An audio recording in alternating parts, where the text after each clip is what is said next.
Well, the importance of meeting and planning, that's definitely an intricate part of what we did yesterday when we sat down with the advanced media arts students and kind of mapped out, pre-event, event, post-event things on paper, which they kind of, once we started giving them what we were looking for, they kind of mapped that out on their own.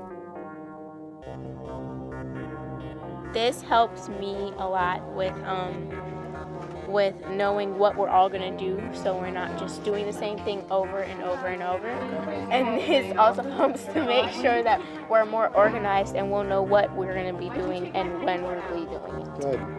And everyone understands what's going on? Yeah. But it's my penny word. Thank you. It made me feel really confident that we were going to have great footage, that they knew exactly what they had to do. They didn't have to keep running back to me. Where do I go next? What do I shoot? What about this? They knew the looks to look for. It was almost like putting an airplane on autopilot. After you put in the destination, you just kind of sit back and let it do its thing. And that's kind of how it felt. It kind of felt like it was flying on its own.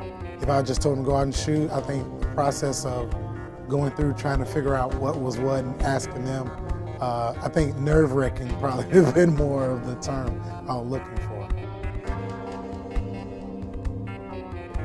That reduced a lot of stress when I assigned areas or when I assigned shooting assignments to the students. I said, okay, you're on stills. They knew exactly what stills were.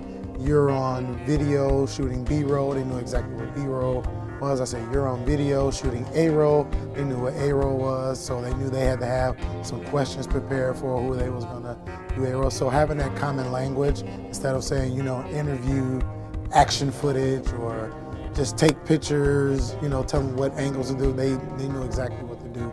Once I just gave them their assignments and used that common language that we discussed early on.